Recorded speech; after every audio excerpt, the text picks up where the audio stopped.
Hi, welcome to Mineral City TV. I'm your host, Raymond Hall, coming at you live from Mineral City on opening day. We're back in Building D for our third time today. This morning we showed you some new finds. This afternoon we showed you some interesting minerals, including some radioactive stuff. What we all really come here to see is just amazing gem crystals and specimens from all over the world. So we're going to come at you from room D39. The Miner's Lunchbox room, one of the most impressive displays you'll see anywhere here in Mineral City. We're going to go on and have a talk with Scott Werschky and see what he's brought to the show this year. Hi, Scott. Hey, how you doing? Thanks for being on the show again, and I remembered your name this time, unlike the first time, which I was pretty embarrassed about. Well, it's a common name. Everybody knows it. First thing I noticed as I walk in the room is this obnoxiously huge galena crystal. Can you tell us a little bit about that one? Well, I don't want to have to move it twice. I understand. It's actually really exceptional for the size.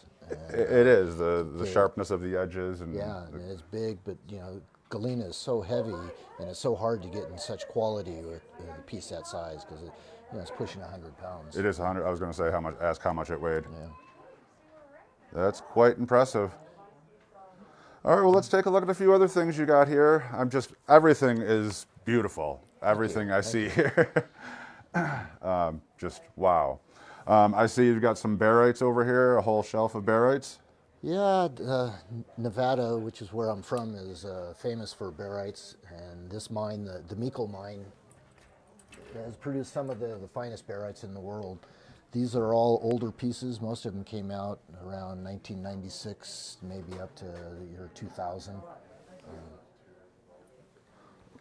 I'm going to get to hold one here. Great size. Yeah, it's so heavy. For those that don't know, barite is a really dense mineral, and they're surprisingly heavy when you pick them up. Yeah. It's some of the most fun collecting I've ever had in my life. I was trying to get a contract at the mine and spent time underground with the mine manager and went into these pockets and just pulled out crystal hand over fist. Wow. So how big were the pockets? About the size of this wall. Wow. That's incredible. All right, I'm going to hand that off before I do anything silly. The only hard part about the mine, it was about 140 degrees. Oh, my. So it was... How long could you stay in before you had to leave? About 15 minutes. Yeah, I didn't think very long. Those are spectacular. So you're a gold geologist, right? In a previous life, In a previous life, all right, amongst many other things, right? Yeah. Well, I see some crazy gold over here. Can we take a look at some of those? Sure.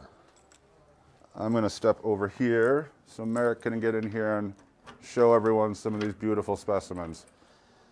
Well, I get golds from all over, but the Round Mountain mine is close to my home and close to my heart and produces beautiful specimens. Oof. Large, great crystals, leaves.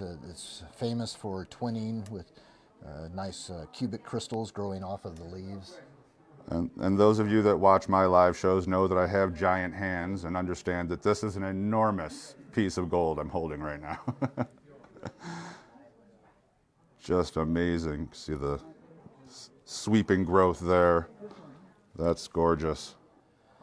But even though I'm a gold geologist and sell a lot of gold, I really like some of the lovable uglies, the silvers, like hessite. This one has particular fondness for me because I had the contract at the mine, the last days of the mine, and was able to collect quite a bit of myargyrite, which is a very rare silver sulfur salt. And what's it growing on? It's just a thin layer of quartz drues on andesite.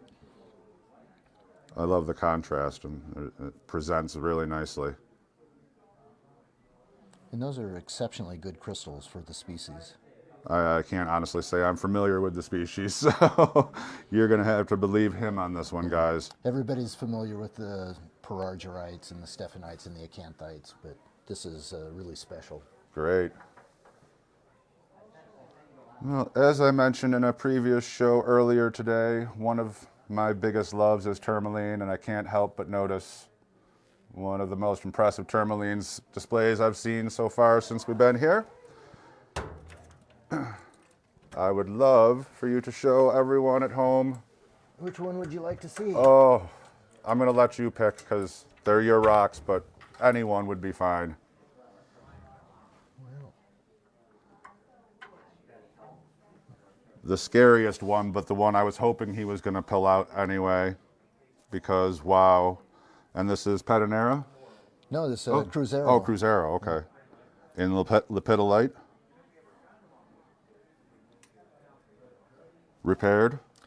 Almost all I know, tourmalines are. but people like to know, so I like, But I have one tourmaline that's about this tall with no repair. No repairs? Wow. Hopefully the camera is picking up the zoning of the colors here with the pink to the blue to almost a violet and then the red cap. That is beautiful. Is this older piece? No, it's fairly recent actually. Now this is an older piece. This is actually from Namibia, and that's actually a quite rare locality anymore. It was prolific in the 70s.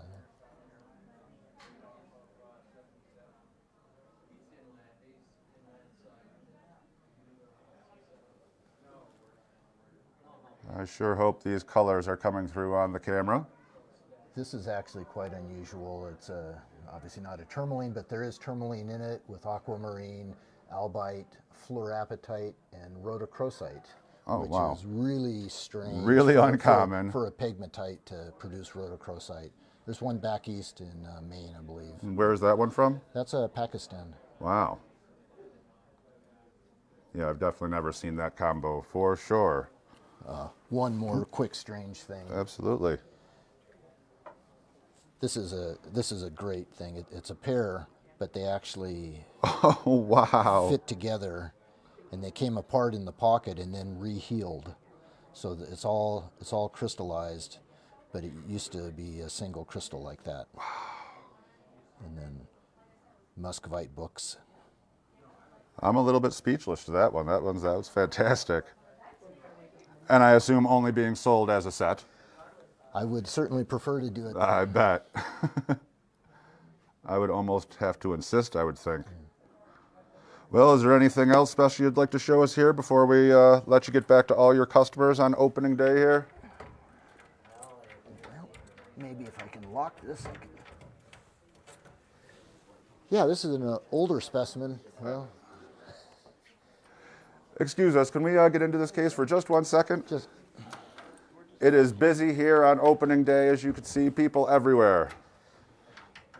so people are familiar with the ahoite that comes out of the Messina mine. Absolutely. And a number of years ago, a great piece came out that was huge, and it showed up at the Denver show, and it was too big for the American collectors, so Didn't they give it a nickname like the bathtub or something like that? yeah, something like I that. thought I heard the bathtub or...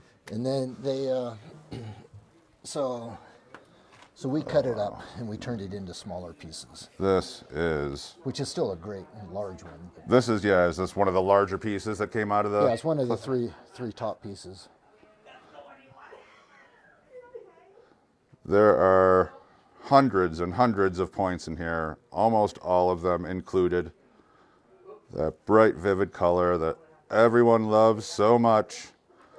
And with great luster. Absolutely, in such good condition. You see a lot of this material that just really is beat up or doesn't have good luster, and this one is outstanding all over. We have some of that too. Well, everybody does. Well, not everybody. Okay, I'm going to give this back. Thank you. Wow, that was amazing. I'm sure he was nervous watching me hold that piece along with some of the other ones. I have faith. All right, well, I wanted to mention Scott is one of the co-owners here at Mineral City. How do you think the show's going so far? It seems really good. I don't know. I haven't really been out of the room, so I'm sure you've been busy. I'll go walk around and check it out. Yeah, the party people tonight. seem to be happy. Yeah, no, it's a great show, and I want to thank you so much for joining us and putting this show together. Yeah. Come back by for a glass of wine or a beer. I sure will. It's tonight for the party at Mineral City, opening night. Thank you, everyone, for joining us for our third show today. I'm your host, Raymond Hall, and we'll see you tonight at 6:30 for one last show at the party.